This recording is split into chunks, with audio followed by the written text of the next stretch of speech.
آج بڑا زبردست آپ نے سوال کیا، کبھی کسی نے پوچھا نہیں، کیونکہ آپ کو پتہ ہے کہ بچپن ہی ہوتا ہے۔ بہت ایکسائٹمنٹ تھی، بڑا مزہ تھا۔ والدین میں بھی والد صاحب نے آنا تو ہم نے نہر پر چلے جانا اپنی فیملی کے ساتھ، اور وہاں گرمیوں کے دنوں میں اور ساتھ پھل شل ہوتے تھے وہاں ڈیلی۔ اور وہ نہر اس وقت جو لاہور میں آتی ہے، یہ امرتسر سے آتی تھی۔ 65 کی جنگ ہوئی، تب بھی اب اسکول آ رہے تھے تو ہمارے سامنے انڈیا نے حملہ کر دیا، اور سارا وہ واقعہ میری آنکھوں کے سامنے ہے۔ میرا براٹ اپ جو تھا وہ پولیٹیکل ہی تھا۔ پھر میں کالج میں آ گیا، وہاں میں نے اسٹوڈنٹ لائف میں الیکشن لڑے، اور وہاں پر بھی الحمدللہ میں جیتا۔ کون سے کالج میں ہوتے تھے؟ ایم اے کالج میں تھا۔ میاں صاحب کا دور آ گیا، اور میاں صاحب جو انہوں نے تحریک استقلال جوائن کی، ان دنوں میں ان کا بڑا ہراول دستہ تھا، میں ہی بہت ان کے ساتھ ہوتا تھا۔ اسی چیز کو بناتے ہوئے آپ نے دیکھا ہو، اسی طرح ہم نے نواز شریف کو بنتے ہوئے دیکھا ہے۔ پنجاب کو اتنا پاپولر کر دیا کہ جس کی حد نہیں۔ آپ کو پتہ ہے کہ ضیاء الحق کے دور میں پیپلز پارٹی کو ختم کرنے کے لیے یہی ایک طاقت تھی کہ وہ چونکہ لوگوں کے بہت قریب تھے، ان کی سنتے تھے، تو کھلی کچہریاں لگانی، یہ سب کچھ۔ اسی طرح انہوں نے سیاست میں بھی دنوں میں چھائے۔ وہ ایک 7 بھائی تھے، وہ 7 بھائیوں کے اپنے لاہور شہر میں بھی پہلوانوں کے ساتھ بھی تعلقات تھے، چودھریوں کے ساتھ بھی، اور میاں شریف صاحب کے خود اپنے وقت کے گورنر جو تھے وہ امیر ملک، ان کے ساتھ بڑے اچھے، کالا باغ کے ساتھ بڑے اچھے تعلقات تھے۔ بھائی ڈرائنگ روم چھوڑو بھائی، ہم نے تو 3 سال کوٹ لاکھپت جیل میں گزارے ہیں۔ اصل میں وٹو بجارے کا کوئی مسئلہ نہیں تھا میرے ساتھ۔ یہ جو کچھ بھی تھا، یہ چودھری الطاف چونکہ پیپلز پارٹی کا گورنر تھا، اور پیچھے سے اس کو ڈائریکشن تھی مجھے عبرت کا نشان بنانے کے لیے، کہ میرے دوست ہیں سہیل وڑائے صاحب، انہوں نے لکھا کہ اب نواز شریف کو دائیں بائیں دیکھنے کی ضرورت نہیں، وزیر اعلیٰ کے لیے ان کے پاس ایک کینڈیڈیٹ آ گیا، یعنی میری شکل میں۔ تو میں نے کہا بس اب آج کے بعد شہباز شریف میرے پیچھے ہے۔ میاں صاحب پھر ادھر آ گئے سعودیہ، تو پھر میں سعودیہ آ گیا، پھر ہم نے اکٹھے ہی ٹائم گزارا۔ میاں نواز شریف کی اور بے نظیر کی ملاقات ہے، اس میں سہیل وڑائے صاحب کو بھی بڑا کردار تھا۔ میری سیاست تھی نواز شریف کے لیے۔ کہ آپ نے عام عوام پارٹی کیوں بنائی اور اس کے مقاصد کیا وہ ہمیں بتائیں۔ اس لیے کہ میں خود عام رہا ہوں، بالکل آج بھی عام ہوں۔ نہ مجھے وزارت میں، نہ مجھے صدارت میں، مجھے کسی چیز میں دلچسپی نہیں تھی۔ سیاست میں ایک ایسی نرسری لگا رہا ہوں، میں رہوں یا نہ رہوں، یہ ایک ایسا بڑا کام میں کر رہی ہے کہ یہ پارٹی آگے چلتی رہے گی۔ مجھے اس نام پر فخر ہے جو اپنی محنت کے بل بوتے پہ آئیں گے۔ یہ بڑا مشکل سوال ہے، ہر روز خوش ہوتے ہیں ہم اللہ کی رحمت سے، کبھی بھی کفران نعمت نہیں ادا کیا، اور جس حال میں بھی ہے، جیل میں ہے، ریل میں ہے، ایگزائل میں تھے، سفر میں تھے، تحریک میں تھے، ریمانڈ میں تھے، ہاں جی، عروج میں تھے، زوال میں تھے، کبھی کوئی پریشانی نہیں ہوئی۔ جی ناظرین، ہمارے پروگرام کے آج کے چیف گیسٹ جو شخصیت ہیں وہ لاہور کے سابق ایم پی اے بھی ہیں، لاہور کے ڈپٹی میئر بھی رہے، اور اب عام عوام پارٹی کے چیئرمین ہیں، ہر دل عزیز شخصیت ہیں۔ آئیے ملتے ہیں سہیل ضیاء بٹ صاحب سے۔ السلام علیکم، کیا حال ہے بٹ صاحب؟ آپ ٹھیک ہیں؟ طبیعت صحیح ہے؟ کیا حال ہے جاز بٹ صاحب آپ کا؟ اچھا، آپ کو لوگ بہت زیادہ پسند کرتے ہیں اور آپ کی شخصیت کو بھی پسند کرتے ہیں۔ بٹ صاحب، آپ اپنی ابتدائی لائف کے حوالے سے بتائیں، آپ کی جائے پیدائش کہاں کی ہے اور آپ نے ابتدائی تعلیم کہاں سے حاصل کی؟ بسم اللہ الرحمن الرحیم۔ بٹ صاحب آپ نے بہت اچھا کیا، آج میرے بچپن کا بھی کسی نے پوچھ لیا۔ آج بڑا زبردست آپ نے سوال کیا، کبھی کسی نے پوچھا نہیں، کیونکہ آپ کو پتہ ہے کہ بچپن ہی ہوتا ہے۔ بچپن بڑا میں معصوم تھا اور بڑا انوسینٹ تھا، الحمدللہ۔ میں نے کبھی شرارت نہیں کی تھی، کسی کو کبھی تنگ نہیں کیا تھا۔ میرا براٹ اپ ہی اسی طرح کا تھا۔ اسکول میں ابتدائی تعلیم جو باٹا اسکول میں ہم نے حاصل کی، اس کے بعد میں ڈان باسکو ہائی اسکول جو تھا ایمپس روڈ، وہاں پر پڑھا۔ بچپن ہمارا جو تھا بڑا دلچسپ تھا، بڑا اس وقت ایک زندگی میں ایک بڑی بہت ایکسائٹمنٹ تھی، بڑا مزہ تھا۔ والدین میں بھی والد صاحب نے آنا تو ہم نے نہر پر چلے جانا اپنی فیملی کے ساتھ، اور وہاں گرمیوں کے دنوں میں اور صاحب پھل شل ہوتے تھے وہاں ڈیلی. اور وہ نہر اس وقت یہ جو لاہور میں آتی ہے یہ امرتسر سے آتی تھی, تو اس کا پانی سفید رنگ کی نہر تھی اور بڑی خوبصورت جگہ تھی وہاں پر جلوں کے قریب. اور ادھر قدرتی ایک جلو جو زیادہ مشہور تھا وہ ایک سٹاپ بھی تھا ریل کا جو امرتسر سے آتی تھی, وہ ڈبہ شبہ ٹائپ اس طرح کی وہ جو ان دنوں میں.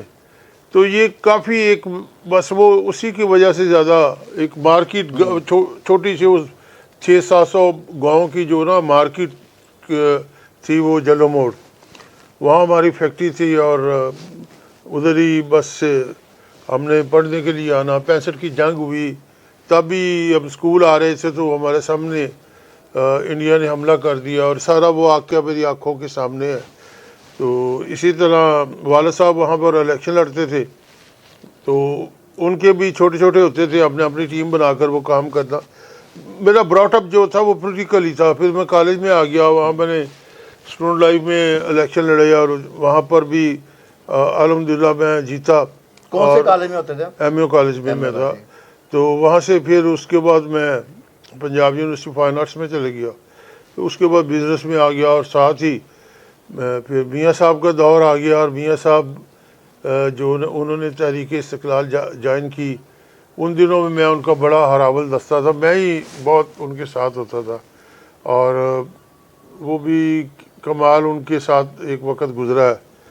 تو کسی چیز کو بناتے ہوئے آپ نے دیکھا ہو, اسی طرح ہم نے نواز شریف کو بنتے ہوئے دیکھا ہے. کسی چیز کو بناتے ہوئے آپ نے دیکھا ہو, اسی طرح ہم نے نواز شریف کو بنتے ہوئے دیکھا ہے. ان کی سیاست کو کیسا پایا, کیسے انہوں نے عروج حاصل کیا؟ انہوں نے اتنا کام کیا, پریکٹیکل بہت. انہوں نے پنجاب کو اتنا پاپولر کر دیا کہ جس کی حد نہیں. پہلے اس کے جو گاؤں اور منڈیوں کے درمیان, شہروں کے درمیان جو ہے وہ رابطے انہوں نے تعمیر کیے. آج جس طرح شہباز شریف نے بھی کافی کام کیا ہے.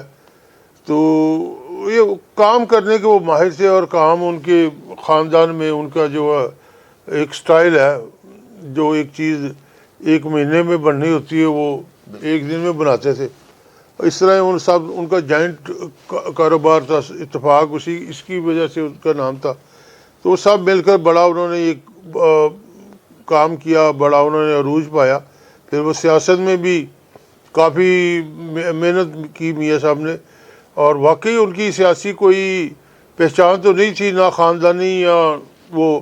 اس کے باوجود انہوں نے اپنی منزل جو ہے بڑی جلدی حاصل کی اور بڑی محنت کی اور بڑا مقام پایا.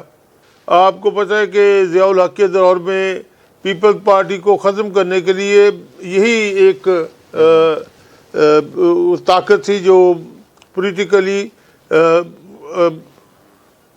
میں یہ نہیں کہوں گا کہ اسٹیبلشمنٹ کو, تو اس وقت میاں صاحب کا بڑا ہی کردار. سہیل بٹ صاحب, آپ نے خاص طور پہ دیکھا کہ نواز شریف کو ایک وقت تھا کہ جب وہ پنجاب کے وزیر اعلیٰ تھے, پھر ان کا قد کاٹ اتنا بڑھ گیا سیاست میں کہ ان کو وزیر اعظم کے لیے کینڈیڈیٹ بنایا گیا.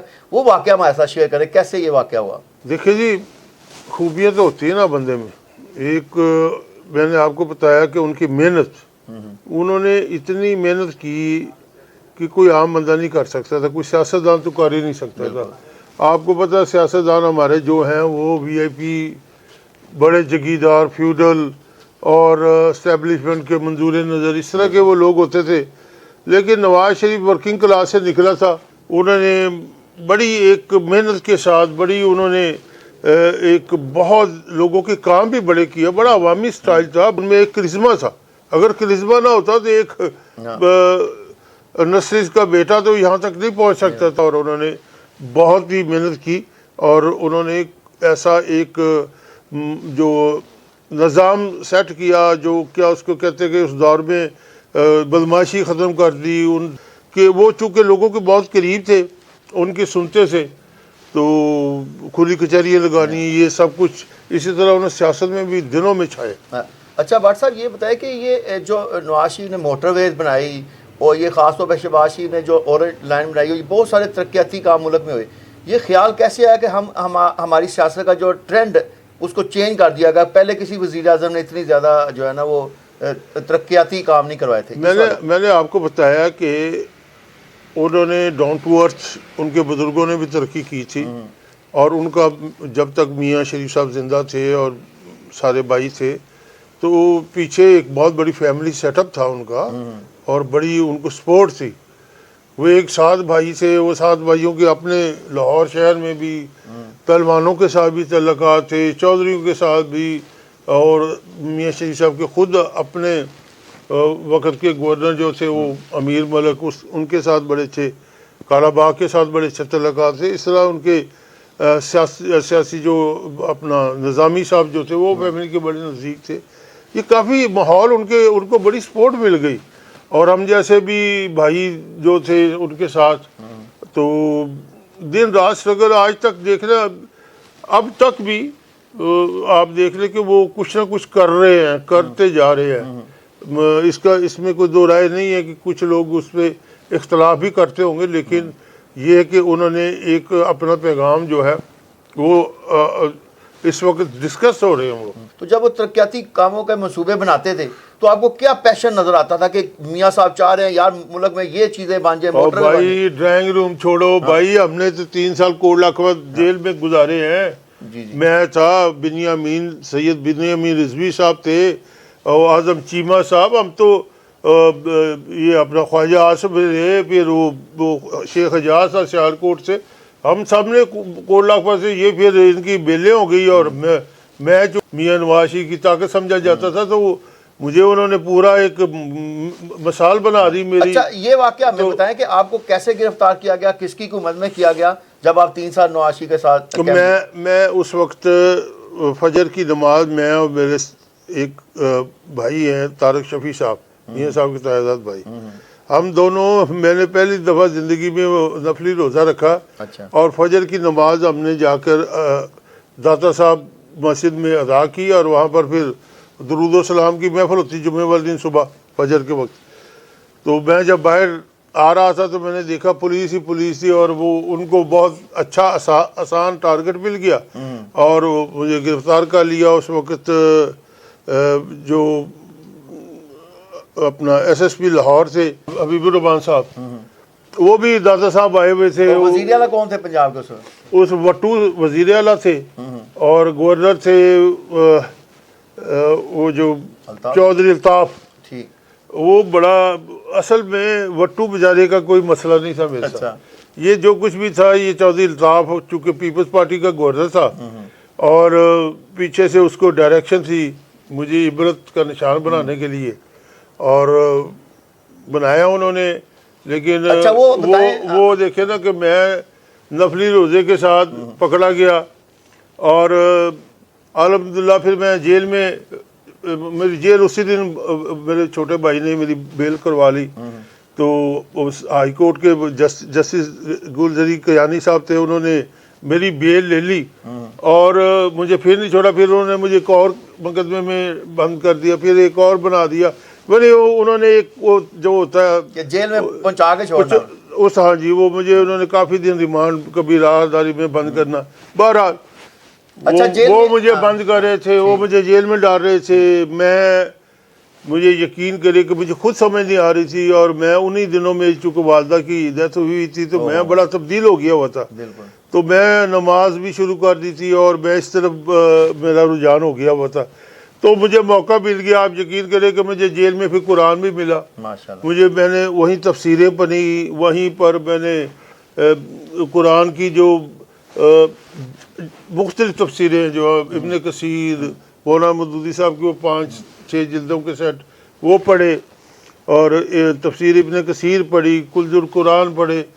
تو یہ ساری چیزیں پھر مجھے ادھر سے ملی, اور بعد میں جب میں قرآن پڑھ رہا تھا تو مجھے سمجھ آیا کہ حضرت یوسف علیہ السلام کا بھی واقعہ بیچ میں آ جاتا ہے, تو وہ بھی جیل میں تھے. تو یہ بس دنیا کی میلے جمیلے جو ہیں اس میں شاید مجھے موقع نہ ملتا. یہ جو اللہ کے آپ نبی کریم صلی اللہ علیہ وسلم کی جو سیرت ہے, یہ چیزیں پھر مجھے چونکہ موقع مل گیا تھا, اور میری وہ صحیح جو نا براٹ اپ میرا جو ذہن تھا اس کے مطابق میں پھر اس طرف چل. اچھا, وہاں آپ کے ساتھ نواز شریف بھی تھے ادھر جیل میں؟ نہیں نہیں نہیں وہ میرے پر ہائی ٹریزن کا کیس تھا، اس میں نواز شریف مقدمے بار تھے، وہ جو سیکرٹری اسمبلی اغوا آیا تھا، تو مجھے پتہ بھی نہیں، میں نے دیکھا بھی نہیں، اور لیکن چونکہ انہوں نے چونکہ بنا دیا، لیکن مجھے پتہ چل گیا، مجھے بنی امین جو رضوی تھا اس نے بتایا کہ تمہارا بڑا انفلوئنس ہے، تو تمہیں اس لیے باہر آنے دیتے کہ وہ جب تم آؤ گے تو وہ جو جھوٹا سلطانی گواہ ہے نا، اس نے تم فوراً بیٹھ جانا. تو انہوں نے کہا بھٹ صاحب کو اندر ہی دیکھو تاکہ، لیکن الحمدللہ دیکھیں جی وقت گزر جاتا ہے. حضرت جو یوسف علیہ السلام کے بھائی تھے انہوں نے ان کو کنویں میں پھینکا. بالکل. ہاں جی. اور جو اس وقت جنہوں نے ان کو اون کیا، خریدا اور اپنے گھر میں رکھا، پھر انہوں نے اسی کیا اس کی کہتے ہیں کہ یوسف علیہ السلام کی جو انہوں نے ان کو جیل کروا دی. تو یہ چلتا ہے نظام. سال کے بعد اب کیسے رہا ہوئے اور اس وقت کون حکمران تھا؟ لیکن میں آپ کو یہ بھی بتا دوں کہ جیل میں میں نے لوگوں کو ملا ہوں، کچھ کرنے والے لوگ ہوتے ہیں بیچارے، کچھ بھی حالات ہوں، بہرحال وہاں پر بھی پورا ایک معاشرہ ہے، اور ان لوگوں کو ایسے انہوں نے ہینڈی کرافٹس بنانی، اتنا وہ محنت کرتے تھے، کمال ان میں چیزیں میں نے دیکھی ہیں پازیٹیو بھی. بھٹ صاحب جب نواز شریف 99 میں جب بیرون ملک بھیجے گئے تو ہم امریکہ میں تھے، تو آپ کو وہاں سے سعودیہ چلے گئے اور یہاں واپس نہیں، وہ ذرا واقعہ میں بتائیں. یہ بات دراصل یہ کہ میرے دوست ہیں سہیل وڑائے صاحب، وہ میرا ہمیشہ جب میں جیل میں تھا انہوں نے ایک بہت بڑا کالم لکھا تھا میرے اوپر، وہ ان کا ایک انگلش اخبار تھا اس میں. تو پھر میں ان سے ملا بھی، تو میں نے کہا آپ نے کالم تو لکھ دی ہے لیکن میری جو کیا اس کو کہتے سیاسی زندگی خراب کر دی. کہتے وہ کیسے؟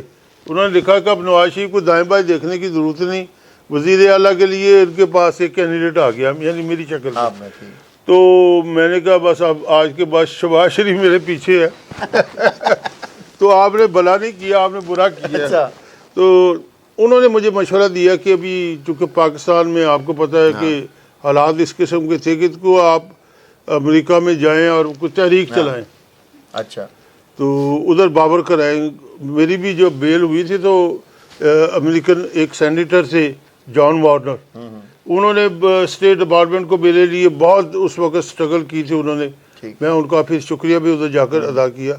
تو پھر میں امریکہ چلا گیا. وہاں پھر راستے میں جو آپ کو پتہ ہے جو مسلم لیگ کی مختلف شاخیں تھیں اس وقت لوگ عہدیدار بھاگ رہے تھے. میں نے وہ جو کچھ بھی کر سکتا پارٹی کے لیے ہمیشہ کیا تھا، میں نے وہاں بھی کیا. تو جب میاں صاحب پھر ادھر آ گئے سعودیہ، تو پھر میں سعودیہ آ گیا. پھر اپنے اکٹھے ہی ٹائم گزارا. پھر وہ برطانیہ چلے گئے اور میرے قسمت میں اللہ کا گھر. اور جب میں امریکہ سے سعودی عرب آ رہا تھا تو میرے ذہن میں ایک چیز بیٹھ گئی تھی. میں نے کہا یہ سب سے اچھی جگہ ہے جہاں تمہیں جگہ مل رہی ہے. تو لہٰذا پھر میں سعودیہ میں رہا. میں برطانیہ نہیں گیا. دیکھیں جو بندہ امریکہ چھوڑ کے آیا تو اس نے برطانیہ کا کرنا تھا. تو الحمدللہ ادھر اپنے سیاسی اپنے ایکٹیویٹیز جاری رکھی. اور یہ جو میاں نواز شریف کی اور بے نظیر کی ملاقات ہے اس میں سہیل وڑائے صاحب کو بھی بڑا کردار تھا. بہت ان کا انہوں نے منیر خان صاحب تھے اور نوابزاد نصر اللہ صاحب کو بھی انہوں نے بیچ میں ڈالا. تو پھر یہ آپس میں پھر جو برطانیہ میں ان کا وہ کارڈ ہوا، مفاہمت ہوئی، وہ بھی انہی کے، یعنی کہ یہ کافی، چونکہ میری ایکٹیویٹیز ہمیشہ میاں صاحب میری سیاست تھی نواز شریف کے لیے. لیکن وقت کے ساتھ ساتھ آپ کو پتہ ہے کہ اور بہت سارے لوگ ساتھ آتے جاتے ہیں. وہ کچھ زیادہ چونکہ نزدیک تھے وہ زیادہ آگے ہو گئے. لیکن ہم نے اپنا جو فرض تھا اور انہوں نے اپنی محبت جو تھی اس میں کبھی کمی نہیں کی تھی. تو آخر میں پھر میرا جو ذہن تھا نا اس میں مطمئن نہیں ہو رہا تھا. اتنی دیر سے محنت کر کے 40 سال ان کے ساتھ گزارنے کے بعد بھی میں نے یہ سوچا کہ میں اب کچھ، یہ تو بہت بڑی پارٹی بن گئی ہے، بہت بڑے لیڈر ہیں. تب بہت تینوں حکومتیں بھی ان کے پاس تھیں. تو میں نے الحمدللہ خیر بات کہا. عروج کے وقت میں، پورے عروج میں، پورے اس سے زیادہ عروج ہو ہی نہیں سکتا مسلم لیگ نون کا. تو میں نے اپنی پارٹی جو ہے، چونکہ میرا مسکن، میرا رہنا جینا مرنا، چونکہ میں کوٹ لکھپت کی آبادیوں سے اٹھا تھا اور باٹا پور میں بچپن گزرا تھا، اور میں ان لوگوں جو کیا اس کو کہتے کہ گلیوں اور محلوں میں رہنے والے لوگ تھے. والد صاحب بھی الیکشن لڑتے تھے بی ڈی ممبر کے. تو یہ چیزیں پھر میرے ذہن میں تھی. پھر میں نے اس کے لیے ایک جو تشددگی میرے دل میں رہتی تھی کہ میں مسلم لیگ کو کیا مشورہ دے سکتا ہوں کہ وہ تو آپ پورے ملک کو چلا رہی ہے. تو میں ان کے بڑے لیڈر کو اتنا مشورے تو میں دیتا رہتا تھا، لیکن وہ ان کے اپنا ایک بہت بڑا ذہن تھا. تو میں کچھ عام لوگوں کے لیے کرنا چاہتا تھا. اور میرا سوال ہے کہ آپ نے عام عوام پارٹی کیوں بنائی اور اس کے مقاصد کیا وہ ہمیں بتائیں. اس لیے کہ میں خود عام رہا ہوں، بالکل آج بھی عام ہوں. نہ مجھے وزارت میں، نہ مجھے صدارت میں، مجھے کسی چیز میں دلچسپی نہیں تھی. اور اب بھی جو عام پارٹی کا یہ دیکھیں جو مینیفیسٹو ہے، اس میں ہم نے لکھا ہے کہ اس میں وہ بندے کو ٹکٹ ملے گی جو پہلے M N A M P A نہیں تھا، اگر وزیر نہیں تھا، سفیر نہیں تھا. تو عام لوگوں کو امپاور کرنے کے لیے کہ اس کا کام جو ہے، جو اس کی مشکلات ہیں اس کیمرے کے پیچھے کھڑے انسان کی، وہ کون پوری کرے گا؟ یا آپ ساری عمر انٹرویو لیتے رہے، کبھی آگے جانے کا موقع نہیں ملا. کہ پارٹی میں اگر مسلم لیگ اتنی بڑی جائنٹ پارٹی ہے کہ اس میں تو وہ تو اب میں نہیں کہنا چاہتا اور کہنا بھی نہیں چاہیے کہ اس کے ساتھ ٹائم گزارا ہو تو مناسب نہیں ہے. اسی طرح پی ٹی آئی ہے، اس کے کارکنوں کا کیا حال ہے؟ پیپل پارٹی کچھ ہے جس میں کارکن کی کوئی حیثیت تھی، جیالہ جو تھا اس کی رسپیکٹ تھی، اور ان کی جب حکومت آتی تھی پھر اس کو نوازا بھی جاتا تھا. تو یہ جو چیزیں ہیں یہاں پر کیا اس کو کہتے کہ ہم نے جب اقبال کا کہا مانا، جھکنے والوں نے رفتیں پائی، ہم خود ہی کو بلند کرتے رہے. کہ یہ شعر تو اور ہے لیکن میں نے اپنی طرز میں سنایا. تو کوئی کسی کا نہیں ہے. سیاست میں ایک ایسی نرسری لگا رہا ہوں، میں رہوں یا نہ رہوں. یہ ایک ایسا بڑا کام میں کر رہی ہے کہ یہ پارٹی آگے چلتی رہے گی. اور مجھے جس طرح یہ سامنے دیوار ہے، اسی طرح مجھے اس پر لکھا ہوا نظر آ رہا ہے کہ اس کا فیوچر ہے. کیونکہ جس نے بھی عوام کو آس دلائی، انہوں نے وعدے کیے، عوام نے ان کا ساتھ دیا. لیکن عوام کو بیوقوف بنانا سیاستدانوں کا مشغلہ رہا اور عوام بیوقوف بنتی رہی. لیکن پہلی دفعہ ہم سب کو بیوقوف بنا رہے ہیں اور عوام کو آگے لا رہے ہیں. اچھا بٹ صاحب، آپ یہ بتائیں کہ اب تک آپ کی پارٹی کتنے شہروں میں پھیل چکی ہے اور آئندہ الیکشن میں آپ کتنے کینڈیڈیٹ کھڑے کریں گے؟ ہماری پوری پارٹی پاکستان سے زیادہ باہر بھی پاپولر ہے. اچھا. ہر دنیا کے ملک میں ہماری شاخیں ہیں. بہت اللہ کا کرم ہے. لیکن دیکھیں نا، ایک یہ پارٹیاں ہیں، ان کے پیچھے شوگر مافیا، ان کے پیچھے بینکس کنسورشیمز، ان کے ساتھ یہ جو میڈیکل جو دوائیاں بنانے والے ہیں یہ ادارے ہیں، ان کے پاس یونیورسٹیاں سے ہیں، ان کے پاس ٹی وی چینلز ہیں، ہر ایک کے پاس اپنے. تو یہ چیزیں جو ہے ان کے ہوتے ہوئے، وہ کہتے ہیں تیرے ہوتے ہوئے سورج کو دکھاتے ہیں چراغ. لوگ کیا سادہ ہے کہ سورج کو دکھاتے ہیں چراغ، تیرے ہوتے ہوئے محفل میں جلاتے ہیں چراغ. لوگ کیا سادہ ہے، سورج کو دکھاتے ہیں چراغ. انسان بڑی چیز ہے. اللہ تعالیٰ نے دیکھے، وہ چین کا انقلاب دیکھیے آپ، فرانس کا انقلاب دیکھیے آپ. یہ چیزیں جو ہے یورپ میں کس طرح انہوں نے کیا کچھ کیا. یہ معاشرے اس طرح بنتے ہیں. ہم کہتے ہیں کہ ادھر آئے تو کیا ہے جمالو ٹھا ٹھک، تو فلانے کا بیٹا، فلانی کی بیٹی، فلانے کا بٹو کا نام، ادھر کس کس کے نام بتاؤں. میں بچپن سے یہی دیکھتا آ رہا ہوں. مجھے اس نام پر فخر ہے جو اپنی محنت کے بل بوتے پہ آئیں گے. مہربانی آپ. اور جن کو پتہ ہوگا کہ غریب کا بچہ اسکول کیسے داخل ہوتا ہے، جن کو پتہ ہوگا کہ دوائی کیسے لی جاتی ہے، صحت زندہ رہنے کے لیے ماں کے لیے کس طرح کی وہ سٹرگل کرتا ہے، باپ کی بیماری میں وہ کیا کرتا ہے، گھر کے حالات میں گھر کا چولہا جلانے کے لیے آج کل کیا مشکلیں ہیں. یہ چیزیں جو ہے عام لوگوں کو پتہ ہوگی، جن کے وسائل کم ہیں، جن کا بجٹ کم ہے، یہ جو سونے کے چمچے لے کر آئے ہیں، ان کے ساتھ وہ تو ویسے ہی میں کہتا ہوں کہ اب میں ایک پاپولر لیڈر بن جاتا ہوں تو میرا تو الیکشن بھی لوگ لڑتے ہیں، میں تو کبھی پیسہ، لیکن یہ ساری چیزیں جو ہے تبھی ہے اگر آپ کو کسی پارٹی نے ٹکٹ دے دیا وہ ہو گیا. نہیں بھائی، ہم چاہتے ہیں کہ وہ لوگ آئیں جو ان مشکلات کا شکار ہے اور یہ جا کر مہنگائی پر بھی کنٹرول کرے، انصاف جو ہے آپ کی دہلیز پر ہو. تو اس بات صاحب، آپ فارغ وقت میں آپ کا مشغلہ کیا ہے؟ میں پہلے تو بہت مشغلے تھے، لیکن اب یہی ہے کہ جس وقت بھی کوئی کھانا بھی اگر میں نوالا بھی منہ میں ڈالوں نا، مجھے مزہ آیا تو میں بس اوپر دیکھتا ہوں، پھر اس کی حمد و ثنا.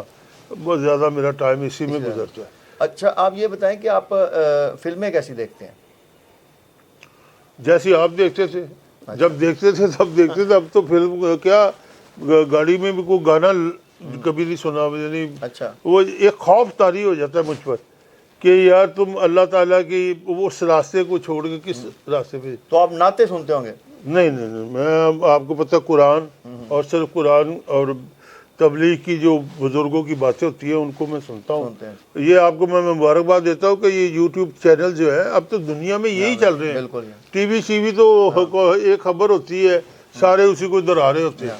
وہاں پر انصاف کی بات ہوتی ہے، کسی کے خلاف بھی کرتا ہے، دو بندے اس کے حق میں کہتے ہیں، پھر وہ اس پر انالیسس ہوتا ہے. تو یہ چیز ایک بہت اچھی ہے. اب انٹرنیشنلی کئی ملکوں میں، چائنا میں یا کوریا میں، اس طرح کے کئی ملکوں میں نا، تو ٹی وی تو ختم ہی ہو گئے ہیں، بلکہ وہاں پر یہ سارے جو ویب چینلز ہیں یا سوشل میڈیا ہے وہ جگہ لے گیا. اچھا، آپ یہ بتائیں کہ آپ ماں کی محبت کو کیسے بیان کریں گے؟ بس سب کچھ ہی وہ ہے، ایک اللہ ہے، نیچے اس نے اپنی جو ماں ہمیں دی ہے. باپ جنت کا دروازہ ہے، چاہے کچھ بھی ہو. جب یہ پاس ہوتے ہیں تو شاید اتنی قدر نہیں ہوتی. مائیں تو سب کو اب بہت پیاری ہوتی ہے، مگر میری والدہ 63 سال کی عمر تک رہی ہیں. ان کی پوری زندگی میں 4 بوئیں اور 4 داماد بھی آئے، تو وہ ان کی زندگی میں کبھی ایک برتن بھی برتن سے نہیں ٹکرایا تھا. میری والدہ اتنی خدا ترس تھی کہ جس کی کوئی مثال میں نے دے سکتا. سب میں نے کہا جی ماں، سب کی ماں ایک لفظ جیسے. اچھا، یہ بتائیں کہ زندگی کا سب سے غمگین دن کون سا تھا؟ وہی جس دن میری والدہ کا انتقال ہوا ہے اور اس کے بعد میرے والد صاحب کا انتقال ہوا ہے. اچھا، آپ یہ بتائیں کہ سہیل ضیاء بٹ صاحب جب بچوں میں بیٹھتے ہیں تو بچہ بن جاتے ہیں یا اپنے آپ کو سوبر ہی فیل کرتے ہیں؟ بچوں میں بیٹھ کر تو میں نے آپ کو بچپن سے آپ کو بتایا، میں تھا جو کام کرنا، لیکن یہ نہیں میں شرارتی کبھی بھی نہیں تھا، کسی کو تنگ نہیں کبھی کیا تھا، نہ کوئی پوٹھی سیدھی حرکت کبھی کی تھی. اب جوانی میں بھی غازی صاحب میرے ساتھ 40 سال سے ہیں، ان کو پوچھ رہے کہ کوئی بھی گھر پہ آیا، اگر کسی کا مسئلہ بھی آیا نا، میاں بیوی کا بھی، جب میں کونسلر تھا تو میں نے وہ لڑکی کو اپنی بیٹی سمجھنا اور جو لڑکا ہوتا تھا اس کو اپنا داماد سمجھنا. بالکل. تو اس طرح کبھی طلاق بھی نہیں ہونے دی تھی. وہ میں نے اس اچھے طریقے سے سارے مسئلے. اور میں جب ایم پی بن گیا، میرا بھائی میری جگہ تھے، تو میں نے اس کے سیکٹری کو پوچھا تو اس نے کہا کہ وہ روز ہی طلاقیں ہو رہی ہیں. جی میں کیا وہ کیوں؟ اس کو پتا تھا نہیں یہ نہیں ہونے، وہ میرا سیکٹری تھا. تو اس نے میں سیدھا بھائی کی طرف چل گیا. میں کہا حاجی صاحب یہ کیا؟ تو اس نے کہا جب میاں بیوی نہیں راضی تو کیا کرے گا قاضی. یہ حالانکہ وہ بہت مذہبی آدمی ہے اور لیکن خدا ترس بھی ہے. لیکن سارا کچھ ہونے کے باوجود وہ جو کوالٹی آف ورک جو ہوتا ہے نا، وہ میرا کام غریبوں کی حمایت کرنا، درد مندوں سے، ضعیفوں سے محبت کرنا، دور میرے دم سے دنیا سے اندھیرا ہو جائے، ہر طرف میرے چمکنے سے اجالا ہو جائے. آپ یہ بتائیں آپ کی زندگی کا سب سے خوشگوار دن کون سا تھا؟ یہ بڑا مشکل سوال ہے. ہر روز خوش ہوتے ہیں ہم اللہ کی رحمت سے، کبھی بھی کفران نعمت نہیں ادا کیا. اور جس حال میں بھی ہیں، جیل میں ہیں، ریل میں ہیں، ایگزائل میں تھے، سفر میں تھے، تحریک میں تھے، ریمانڈ میں تھے، ہاں جی، عروج میں تھے، زوال میں تھے، کبھی کوئی پریشانی نہیں ہوئی، پریشان کبھی نہیں ہوا، ہمیشہ ایسے خوش رہا ہوں. اس کو زندگی کا، اپنی زندگی کا ایک وہ ہر روز جیسے کپڑا پھٹ جائے تو اس پہ پابند لگا دیتے نا، وہ لگتے گئے، لیکن وہ اس سے ایک خوبصورتی پیدا ہوتی ہے. اچھا، جب آپ اکیلے ہوتے ہیں تو کیا سوچتے ہیں؟ اکیلے جب ہوتے تھے، ویسے کم ہوتا ہوں، لیکن اگر اکیلا اس وقت ہوتا ہے بندہ جب اس کے ساتھی نہ ہو. اگر وہ بھرپور اس کے لوگوں سے رابطے ہیں اور لوگ اس کے ساتھ انڈلج ہیں، لوگ اس کی طرف. آج بھی میں نکلا ہوں تو مجھے ملک صاحب نے مجھے کہا کہ وہ عورت جو تھی، اس کے میاں نے اس کو بتایا یہ سیلزیا بٹ ہے. انہوں نے کہا میں اندر آ گیا ہوں، لیکن میرے ذہن میں وہ بات میں نے ان کو نہیں پتا. میں اسی وقت کہا کہ شکر الحمدللہ کہ یہ لوگوں کے دلوں میں جو پیار ہے، یہ آپ نے بھی مجھے کہا کہ بہت یہ جو پیار ہے اللہ نے دلوں میں پیدا کیا ہوا ہے. ابھی میں کینسر کا پیشنٹ ہوں، میں علاج کروا کے بیٹھا ہوں، تو میں چلنے پھرنے کے قابل اللہ نے کر دیا، اور میں یہ سمجھتا ہوں کہ یہ جو کچھ مہربانی ہو رہی ہے، کچھ ہونا ہے. اچھا، آپ علاج پھر کہاں سے کرا رہے ہیں؟ یہ اپنا میں امریکہ سے بھی کروایا ہے، پاکستان میں جو اب ہر 3 مہینے بعد مجھے ایک انجیکشن دینا ہوتا ہے، وہ میں یہ جو انمول ہے وہاں سے کرواتا ہوں، اور اسپیشل ڈاکٹرز ہیں وہ کرتے ہیں، اس کا انجیکشن لگاتے ہیں. تو یہ چیزیں تو دیکھیں، جب اللہ تعالیٰ نے صحت دے دی تو یہ اس کی بڑی نعمت. اچھا، آپ کے بیٹے عمر سیلزیا بٹ صاحب ایک دفعہ MNA بھی بنے، ان کے بعد ان کو ٹکٹ نہیں دی گئی اور ان کی جگہ پہ جو ہے ان کا کیا بنا، وہ ذرا بتائیں ہمیں. وہ اپنا باپ کی طرح مضبوط کھڑا اپنی پارٹی کے ساتھ، اور اس کی مجبوری بھی ہے. اس پارٹی میں تو MNA MP کو ٹکٹ مل ہی نہیں سکتی، مجھے بھی نہیں ملے گی، اس کو بھی نہیں ملے گی. تو یہاں پر تو خدمت ہی خدمت ہے. تو وہ اپنا، چونکہ اس کی کمٹمنٹ اپنی پارٹی کے ساتھ ہے، وہ اپنا کام کرتا ہے. اور ماشاءاللہ یہ ہے کہ آج تک میں نے کبھی بھی اس کی شکایت نہیں سنی، الحمدللہ. یہ مجھے بہت خوشی ہوتی ہے جہاں میں جاتا ہوں کہ یہ سکول اس نے بنوایا، یہ سڑکیں اس نے بنائی، یہ سب کام اس نے کی. اچھی بات ہے، وہ باپ والی اس نے کافی چیزیں ہیں، لیکن وہ شو آف نہیں کرتا. یہ اس کی ایک خوبی ہے، وہ اپنا بڑا ڈاؤن ٹو ارتھ رہتا ہے. اور ان کے بعد جو کینڈیڈیٹ نون لیگ نے کھڑے کیے، ان کا کیا بنا؟ ان کا حشر اور نشر ہوا، دو نیچے بھی اوپر بھی، نیچے والی بھی 2 ارب آئی. انہیں کہ یعنی ادھر آپ کی جو بیک گراؤنڈ ہے وہ بڑی سٹرونگ ہے آپ کی فیملی کی. میری کوئی بیک گراؤنڈ نہیں ہے، اللہ کا کرم نوازی ہم پر. بٹ صاحب سب سے زیادہ خوش کب ہوتے ہیں؟ سب سے زیادہ خوش مختلف وقتوں میں ہوتے ہیں ہم، لیکن سب سے زیادہ خوشی اس وقت ہوتی ہے جی آپ کوئی بہت عجیب قسم کا لطیفہ سنیں. اچھا، تو تب کیا لگتے ہیں. اور آپ کا کوئی ایسا دوست جس کے ساتھ مل کے آپ کو ایک دم بڑی ہو کیا؟ بہت سارے دوست ہیں، اب تو وہ دوست نہیں رہے. ایک دو کے نام لے. میں پرانا آدمی، کافی بیچارے راستے میں اپنی منزل کو پہنچ گئے ہیں.